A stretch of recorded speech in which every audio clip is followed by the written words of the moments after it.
করছিল, বাংলাদেশে পারে নাই। একটা মৃত্যুদণ্ড দিয়েছে, তারপর থামানো যাচ্ছে না। এখন দিল্লিতেও হত্যার চেষ্টা করতেছে তারা। সব চেষ্টা তো করবেই, কারণ দিল্লিতে যদি শেখ হাসিনাকে কোনো না কোনো ভাবে মেরে ফেলতে পারে, তুমি ওই শব্দ উচ্চারণ করেন, ওই শব্দ উচ্চারণ করলে কপিরাইট করে, তাই এটা উচ্চারণ করে মেরে ফেলা শব্দ। তাকে যদি মেরে ফেলতে পারে তাহলে এক ঢিলে তাদের দুই পাখি মারা যাবে। অর্থাৎ শেখ হাসিনাকেও শেষ করে দিল, পাশাপাশি দায়টা চাপানো যাবে ভারতের উপরে। এই এই সুবর্ণ সুযোগ কি তারা হাতছাড়া করতে চাইবে? এটা তারা যেমন চেষ্টা করতেছে, ভারত ওটা আগে থেকেই জানে। শেখ হাসিনাকে যেদিন না হেলিকপ্টারে উড়াই নিয়ে গেছে, ওই হেলিকপ্টার থেকেই তারা জানে যে এখন থেকে শেখ হাসিনাকে হত্যা করা পায় তারা চলবে যতক্ষণ তিনি ক্ষমতায় না ফিরবেন, বাংলাদেশে আবার প্রধানমন্ত্রী না হবেন। এই চেষ্টাটা, এই অপচেষ্টা তারা চালাবে, এটা ভারত জানে। ভারত কি বোকা? ভারতের কূটনীতি কি ওই আমার ভাবির পোলাদের কূটনীতি?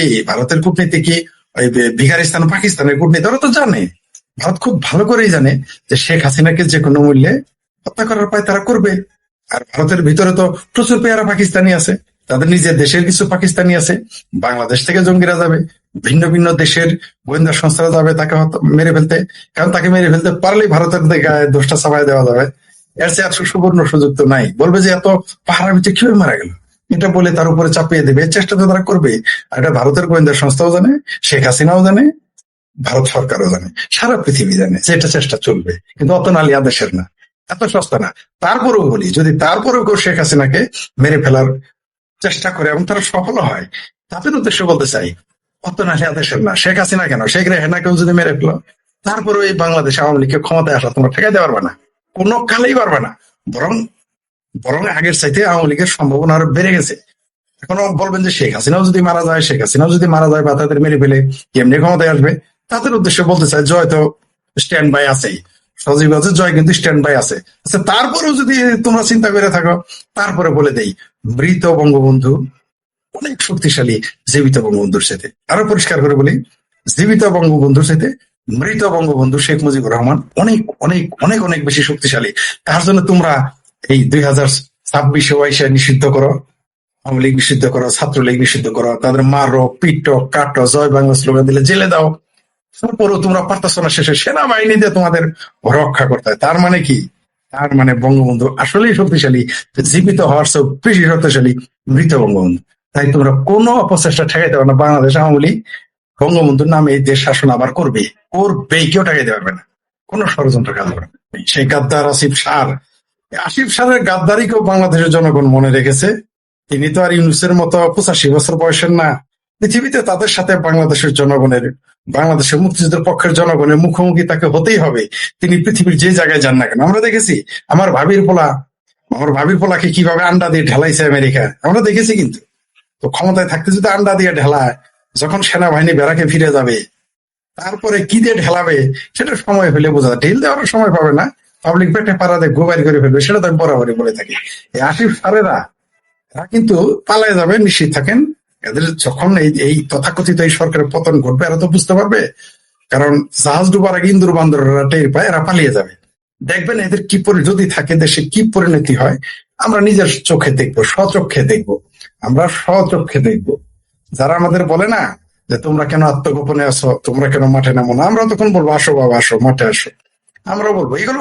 একটা সুবিধা হয়েছে কি জানেন, আমার ভাবির পোলার আজকে যা যা বলতেছে, জাস্ট ক্ষমতার গণেশটা উল্টে গেলেই আমাদের কষ্ট করে গবেষণা করে বই পড়তে হবে না, লিখতে হবে না, বলতে হবে না।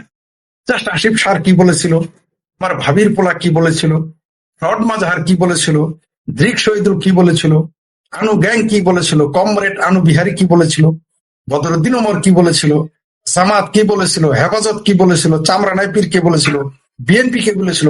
জাস্ট ওগুলো কাট কপি পেস্ট করে বললে কষ্ট করে আর লেখাপড়া করতে হবে না, মেধাও খাটাতে হবে না এই সমস্ত কথা বলার জন্য। সেনাবাহিনী বেড়াকে ফেরত যাওয়ার পর বেড়াকে ফেরার কোনো লক্ষণ দেখেন? শুনেন, বিলাই সহজে গাছে উঠে না আর সহজেও নামে না।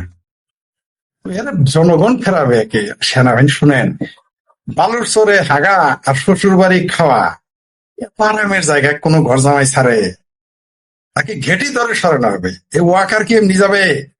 বাংলাদেশের জনগণ যদি আইয়ুব খানকে সরাইতে পারে, বাংলাদেশের জনগণ যদি পাক বাহিনীকে পরাজিত করতে পারে, আর দেশি সেনাবাহিনী ওয়াকার, দালাল ওয়াকার, বেইমানও আকার, গাদ্দারও আকার, একে হটাতে পারবে না? ৭১-এ কি আমরা মোল্লাদের হটাইনি? ৭১-এ কি আমরা মোল্লাদের পরাজিত করিনি? ৭১-এ কি আমরা মোল্লাদের আব্বা, পাক পাক বাহিনী, পাকিস্তানি মিলিটারিদের আমরা পরাজিত করিনি? আমরা এবারও করবো, কেন পারবো না? অবশ্যই পারবো। তারা তো সহজে যাবে না। যতক্ষণ ঘেঁটি না ধরা হবে তখন যাবে না তো। আঙুলে ঘি উঠবে না তখন আঙুল আমরা বাঁকা করবো, এই দেশের জনগণ বাঁকা করবে। এই দেশের সেনাবাহিনী যে কত বড় গাদ্দার প্রমাণ হয়ে গেছে। এখন সেই প্রগতিশীলেরা কোথায়? চিঙ্কুবাম কোথায়? মিঙ্কুবাম কোথায়? সেই গণতন্ত্রের পাহারাদারের এখন কোথায়? সেনাবাহিনীকে কেন বলা? একবারও তাদের মুখ থেকে আসলো না ওয়াকার তুমি বেড়ে যাও। আচ্ছা, এখন তো আওয়ামী লীগ নাই, এখন তো শেখ হাসিনা নাই, তারা না বলে আওয়ামী লীগ ১০০ বছরও আসবে না। এই চিঙ্কুবাম, মিঙ্কুবাম, শিঙ্কুবাম, জামাত, হেফাজত, তারপরে মগা মৌদুদির উম্মত যারা আছে এই দেশে, মগা মৌদুদি, বুঝতে পারছেন? এই জামাত এরা কিন্তু মোহাম্মদের উম্মত না, নবী রাসূলের উম্মত। এরা হচ্ছে জামাতের প্রতিষ্ঠাতা মগা মৌদুদির উম্মত। এই মগা মৌদুদির উম্মতেরা এত গণতন্ত্রের পাহারাদার, সাথে চিঙ্কুবাম গণতন্ত্রের জন্য ইয়ান হাই হোসেন করে গণতন্ত্রের জন্য সারা জীবন রাজনীতি করে, সমাজতন্ত্রের হাই হোসেন করে, এরকম করে গণতন্ত্রের জন্য। সেই গণতন্ত্রের পাহারাদার, সেই গণতন্ত্রে এখন তারা কোথায়? সেনাবাহিনীকে বেড়াকে যাইতে পারে না কেন? এরাই না সেই লোক, এরাই তো তারা যারা বলেছে আওয়ামী লীগ, ছাত্রলীগ, পুলিশ হটিয়ে দেখুক, পুলিশ সরাই দেখো। এখন দেখি এরা সেনাবাহিনী ছাড়া চলতে পারে না, এতই তাদের জনপ্রিয়তা। বেশদের টিকিট বেচা শেষ, গণতন্ত্রের জাতীয় ভাইয়া চলে এসেছে। আওয়ামী লীগ নাই, ছাত্রলীগ নাই, যুবলীগ নাই, কৃষক লীগ নাই, শ্রমিক লীগ নাই, আওয়ামী মহিলা লীগ নাই, আওয়ামী যুব মহিলা লীগ নাই। তাহলে কার এত ভয়? কেন সেনাবাহিনী? কার জন্যে? সেনাবাহিনী রেখেছে কি জিনপুরি ডরে না ফেরেস্তাদের ডরে? ঘটনা কি? দালমে কুস্তো কালা হায়। মানে এরা এত জনপ্রিয়, আওয়ামী লীগ এত জনপ্রিয়, মানে বিএনপি এত জনপ্রিয়, জামাত এত জনপ্রিয়, আমার ভাবির পোলারা এত জনপ্রিয়, আওয়ামী লীগ নিষিদ্ধ করেও তারা শান্তিতে ঘুমাইতে পারে না।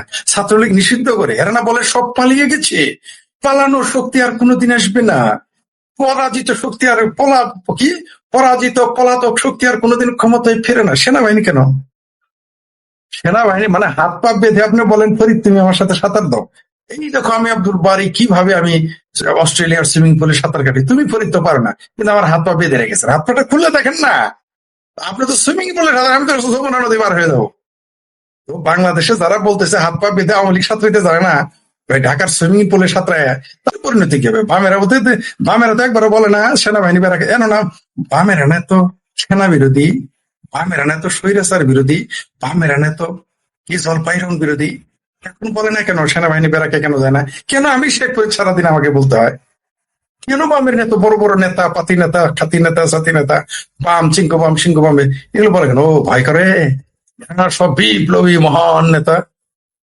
ও এত, আচ্ছা, একটা কাজ ভালো হয়েছে বুঝছেন বাড়ি ভাই, আমি আমি খুব খুশি, কারণ আগামীতে কোনোদিন বিপ্লবী সরকার আসলে সেনাবাহিনী দিয়েও চলবে, বিপ্লবী বাহিনী দিয়েও চলবে। তখন কি বলবে এই বামেরা? তখন কি বলবে জামাত? তখন কি বলবে? আগে তো পুলিশ রাখলে দোষ হইতো, এখন আর্মি রাখলেও দোষ নাই। আগামীতে আমরা আর্মি দিয়ে চালাবো, সমস্যা কি?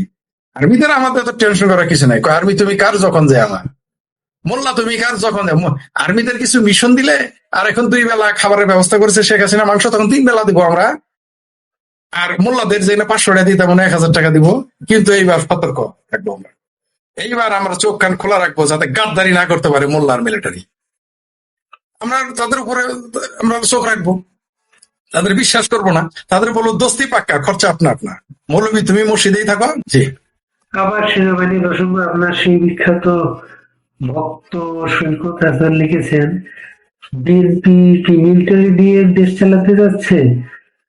তার কোমর ভাঙা, খালেদা জিয়া বাড়ি থেকে উচ্ছেদ, বলতে মিলিটারি করেছিল।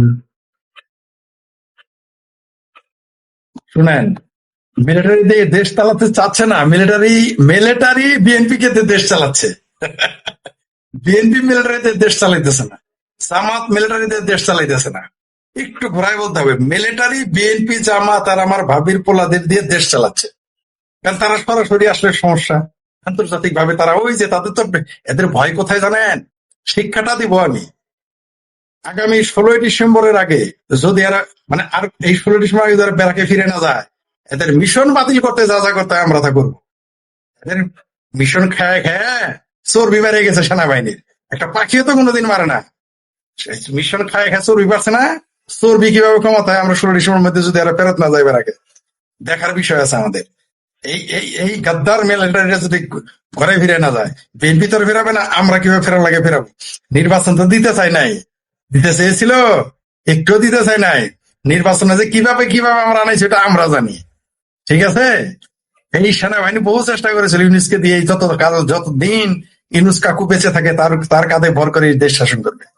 আমরা বহুত কৌশলে, বহুত চিন্তা ভাবনা করে, বহুত ফাঁদ পেতে পেতে নির্বাচনে নামাইছি। নির্বাচনের কারণ জানি, অন্তত নির্বাচনে না নামাইলে তো কাজ হবে না। আর এখন তাকে কিভাবে বেড়াকে ফিরাইতে হয়, তারেক রহমানকে কিভাবে আবার লন্ডন বাড়াইতে হয়, সেই কাজ আমরা কিভাবে করতে, আমরা জনগণকে নিয়ে আমরা সেটা করব। বাংলাদেশের মুক্তিযুদ্ধের সাথে গাদ্দারি করে, বাংলাদেশের জনগণের সাথে গাদ্দারি করে শিশু মারা যায় এটা নিয়ে সংসদে আলাপ নাই। সংসদে আলাপ করে মুক্তিযুদ্ধ নিয়ে আর জাতি বিভক্ত করা যাবে না, কিন্তু জুলাই নিয়ে জুলাই সন্ত্রাসী নিয়ে খুব বিভক্ত করা যাবে। সব হিসাব দিতে হবে। আপনি তো নতুন একটা ডেডলাইন দিয়ে দিলেন 16 ডিসেম্বর। 16 ডিসেম্বরের আগে সেনাবাহিনীকে বেড়াকে ফিরে নিব। আপনার এখানে এটা বলতে চাইনি, ওটা ভুলে ফেলছি। যাই হোক, ফেরাইতে যা করতে, নইলে এদের মিশন বন্ধ। নিশ্চিত থাকেন আপনি, আগামী 16 আমি শেখ ফরিদ বলে দিলাম, আগামী 16 ডিসেম্বর আগে সেনাবাহিনী যদি বেড়াকে ফিরে না যায়, এদের কিন্তু মিশন খাওয়া বন্ধ হয়ে যাবে। কেউ ফিরাইতে পারবে না, তারেক রহমান স্বয়ং ফিরাইতে পারবে না, পারবেন না, কেউ পারবে না, কেউ তাকে পারবে না, ওই আমেরিকা পারবে না তাকে তার মিশন ঠেকাইতে। মিশনে গিয়ে মশমশায় টাকা খাওয়া ওইটা বন্ধ হয়ে যাবে। আপনি দেখতে পারবেন কি এই 16 ডিসেম্বর মিশনে যে বাংলাদেশ সেনাবাহিনী যায়, যে নেওয়া হয়, কারণ হচ্ছে সবচেয়ে সস্তায় নেওয়া যায় এটাকে। অস্ট্রেলিয়ান সেনাবাহিনীকে নিলে অনেক বেশি পয়সা কামলা দিতে, মানে লজ্জা হয়তো তার নাম আসলে কামলা দিতে যায়, সেনাবাহিনীর ওইখানে যায় কামলা দিতে। যেমন মিডল ইস্টে আমাদের যে অদক্ষ শ্রমিক কামলা দিতে যায়। আপনি ঠিকই বলেছেন, অস্ট্রেলিয়া আমেরিকার লোক অনেক টাকা লাগবে, আর এরা ফাও জান দিতে যাবে কে? কেন জান দিতে যাবে? ওই দেখেন না গাজাতে যে পাকিস্তানি সৈন্য, সৌদি আরবে পাকিস্তানি সৈন্য সস্তায় পাওয়া গেছে, ওইরকম এদের এই জন্য। কিন্তু ওইটা বন্ধ হয়ে যাবে, ওই সস্তায় খাওয়াটা, ওটা ওই যে কিছু পয়সা চর্বি কমবে, সেনাবাহিনীর চর্বি কমে যাবে। বাংলাদেশের সেনাবাহিনী না, সারা পৃথিবীর, আমরা শুধু বাংলাদেশে কাজ করতেছি, সারা পৃথিবীর সেনাবাহিনীর চর্বি কমানোর ব্যবস্থা করতেছি। মানে যে যারা জনগণের বিরুদ্ধে সেই সকল সেনাবাহিনী, যেই সকল দেশের সেনাবাহিনী দেশের রাজনীতিতে হস্তক্ষেপ করে, জনগণের জীবন অতিষ্ঠ করে, ওই পৃথিবীর সকল ওই সেনাবাহিনীদের ঘুম হারাম করে দেব আমরা। সেই কাজে আমরা নামছি এবং আছি এবং ছিলাম এবং থাকবো। কিন্তু এই যে সস্তায় পাওয়া, অস্ট্রেলিয়ার সর্বনিম্ন মজুরি হচ্ছে প্রতি সপ্তাহে $925। তো আমার বাংলাদেশ সেনাবাহিনী, জাতিসংঘ বাহিনী গেলে 1 মাসে প্রায় $3000, প্রতিদিন $100। জি, এত সস্তা তো পাওয়া যাবে না।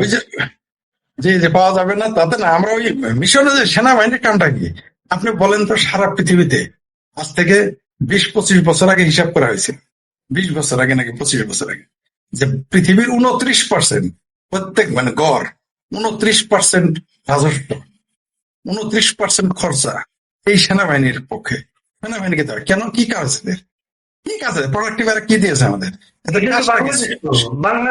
বাংলাদেশে সেনাবাহিনী সারা পৃথিবীতে, বাংলাদেশে তো অডিট হয় না। অডিট তো হয়ই না। বিজ্ঞান ও প্রযুক্তি খাত নাম দিয়ে সেনাবাহিনীকে সব টাকা দিয়ে দেওয়া হয়। এদের কত টাকা দেওয়া হয় আমাদের জানানো হয় না। বলা হয় বিজ্ঞান ও প্রযুক্তি খাত, সরাসরি সেনা লিখলে তো ক্রেডিট করেছে খরচ যায় শিক্ষা খাত থেকে। যে টাকা কাটা যায়, আমার সাধারণ শিক্ষা খাত ওই টাকাটা পায় না, সাধারণ স্কুল করে এই টাকাটা পায় না, ক্রেডিট কলেজ পায়, কিন্তু তারা নিয়ে যায়। কিন্তু সারা পৃথিবীতে 29% যদি খরচ চলে যায়, এই 29% দিয়ে পৃথিবীর সকল সমস্যার সমাধান করা সম্ভব। সেনাবাহিনী কেন পালেন? নিরাপত্তার জন্য। কি দরকার? আপনি যদি এটা না পালেন, আপনি নিরাপদ বেশি। আপনি যদি কোনো কুকুর পালেন বা সাপ পালেন, পারলে যদি বেশি লাভ হয় আর না পারলে বেশি লাভ, কোনটা করবেন আপনি? এই দেশের পৃথিবীর মানুষকে আমাদের বুঝাইতে হবে। এগুলো সামনে এগুলো আলোচনা করবেন। ওই যে বাংলাদেশের মাদ্রাসায় বলৎকার নিয়ে যেমন